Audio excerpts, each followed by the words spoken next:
Hi, this is Aditi Rana. Welcome back to our channel. ये है UP special GK part second. तो अब start करते हैं। Name of state. अब हम बात करेंगे जो हमारा उत्तर प्रदेश है वो पहले किस किस नाम से जाना जाता था। नॉर्थ वेस्ट प्रोविंस फ्रॉम 1836 से इसे उत्तर पश्चिम प्रांत कहा जाता था।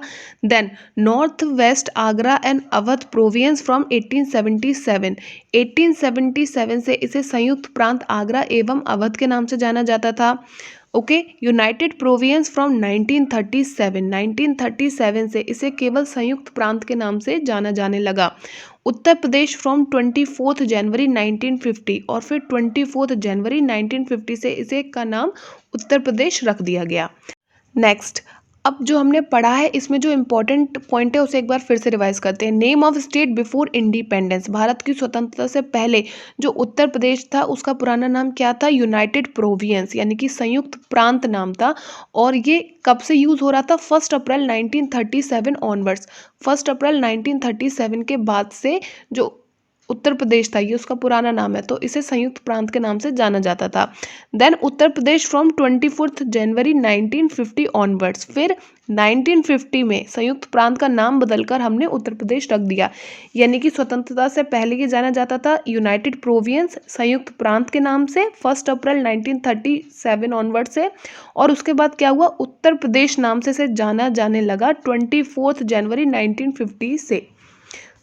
उत्तर प्रदेश दिवस, जो उत्तर प्रदेश दिवस है इसलिए हम 24 जनवरी इस डेट को बनाते हैं। 24 जनवरी क्यों? क्योंकि जो उत्तर प्रदेश है इसका गठन हुआ था 24 जनवरी 1950 को। 2018 में पहली बार उत्तर प्रदेश दिवस बनाया गया था, तो ये बहुत इंपॉर्टेंट है। फर्स्ट टाइम कब बनाया गया था उत्तर प्रदेश दिवस? वो था year 2018। Next we will talk about state capital, यानी कि हमारे राज्य की राजधानियाँ।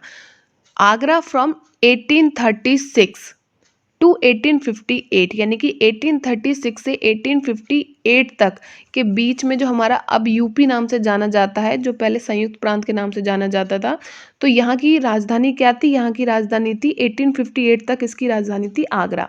देन प्रयागराज, यानी कि 1858 से 1921 तक इसकी जो राजधानी थी वो थी इलाहाबाद, जिसे आज के समय में प्रयागराज नाम से जाना जाता है।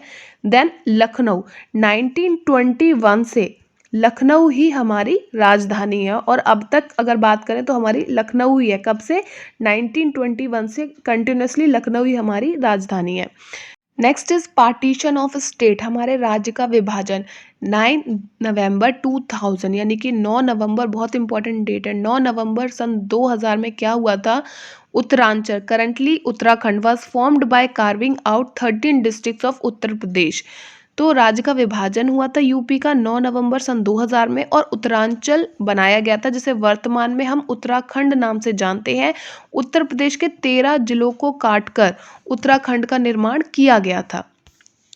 Next, president rule in the state for the first time. अगर हम बात करें कि हमारे यूपी में पहली बार राष्ट्रपति शासन कब लागू हुआ था, तो वो लागू हुआ था 25 फरवरी 1968 से 26 फरवरी 1969 तक।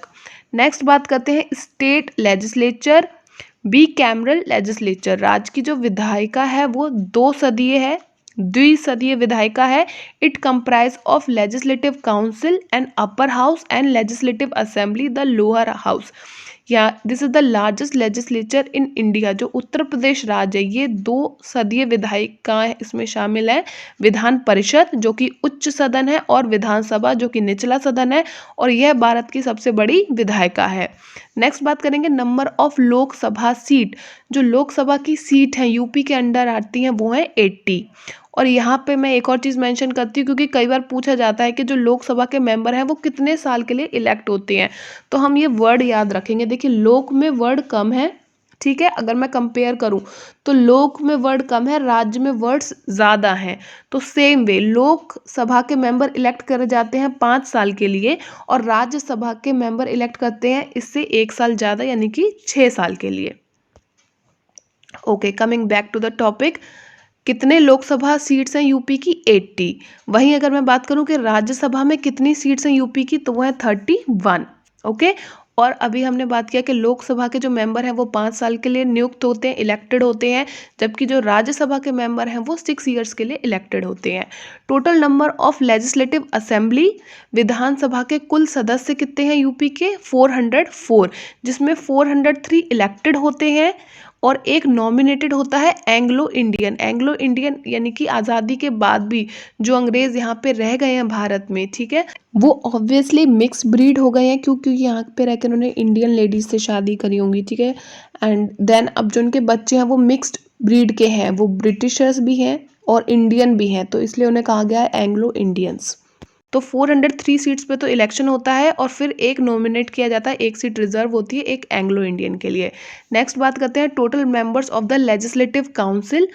विधान परिषद की कुल सदस्य कितने होते हैं यूपी में? से 100 होते हैं, जिसमें से 99 तो इलेक्टेड होते हैं और एक नॉमिनेटेड होता है Anglo Indian. The first state legislative assembly constituted on July 1937। प्रथम राज्य विधानसभा का जो गठन हुआ था वो हुआ था 1937 को जुलाई में। District with most legislative assembly seats, Prayagraj with 12 seats. सबसे सर्वाधिक विधानसभा सीटों वाला जिला हमारा कौन सा है यूपी का? वो है हमारा प्रयागराज, क्योंकि वहाँ पे 12 सीटें हैं विधानसभा की। District with lowest legislative assembly seats, Shravasti, Mahoba, Chitrakoot with 2 seats. सबसे कम विधानसभा सीटों वाले जिले कौन कौन से हैं? श्रावस्ती, महोबा और चित्रकूट, क्योंकि यहाँ पे 2 सीटें हैं विधानसभा की।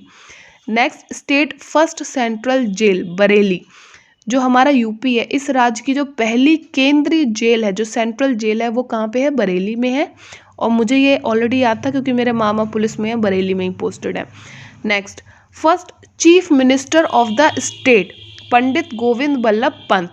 राज्य के जो प्रथम मुख्यमंत्री हैं वो थे पंडित गोविंद बल्लभ पंत। तो यहाँ पे आपको इमेज भी दी हुई है ताकि आपको इजीली याद हो जाए। First CM of UP Govind Ballabh Pant. Next बात करेंगे first women chief minister of state and country, Sucheta Kripalani. अगर मैं बात करूं राज्य की यानी कि यूपी की सबसे पहली महिला चीफ मिनिस्टर कौन थी? वो थी सुचिता कृपलानी। और पूरी इंडिया की बात करूं तो पूरी इंडिया की भी पहली महिला जो सीएम बनी थी वो थी सुचिता कृपलानी। तो इंडिया फर्स्ट वुमेन सीएम, जैसा कि यहाँ पे लिखा है कि इंडिया की पहली महिला जो सीएम बनी थी, ठीक है। और यूपी की भी पहली महिला जो सीएम बनी थी वो है सुचिता कृपलानी। और यहाँ पे आपको इमेज भी दी हुई है मेमोराइज करने के लिए। Next first women governor of state and country, Sarojini Naidu. राज्य की और देश की पहली महिला जो कि राज्यपाल बनी वो थी सरोजनी नायडू। तो as you can see this pic, Sarojini Naidu कौन है? फर्स्ट वुमेन गवर्नर है इंडिपेंडेंट इंडिया की, यानी कि आज़ाद भारत की पहली महिला जो राज्यपाल बनी, जो गवर्नर बनी इंडिया में, वो है सरोजनी नायडू। और यूपी की भी पहली महिला जो गवर्नर बनी वो कौन है? सरोजनी नायडू। ओके, मैंने इसे ऐसे याद किया है कि जो सीएम है वो है सुचिता कृपलानी, और देखिए गवर्नर में भी ओ आता है और सरोजनी नायडू में भी ओ आता है, तो मैंने इस ट्रिक से याद करना है कि गवर्नर में ओ है और सरोजनी नायडू में भी ओ है। तो ये फर्स्ट लेडी हैं जो गवर्नर बनी थी यूपी की और इंडिया की। Next India's first night wild life park, night safari park is located in Greater Noida. Bharat का जो पहला नाइट वाइल्ड लाइफ पार्क है, यानी कि नाइट सफारी पार्क, ऐसा पार्क वाइल्ड लाइफ का जहाँ पे आप रात में जानवरों को देख सकते हो और लाइटिंग्स वगैरह होंगी तो एक अलग ही इम्पैक्ट आएगा ना। ब्लू लाइट्स में हम देख रहे हैं, फाउंटेन्स देख रहे हैं वगैरह। तो ये कहाँ पे बना है? ये बना है ग्रेटर नोएडा में। As you can see this image, first night safari in Greater Noida.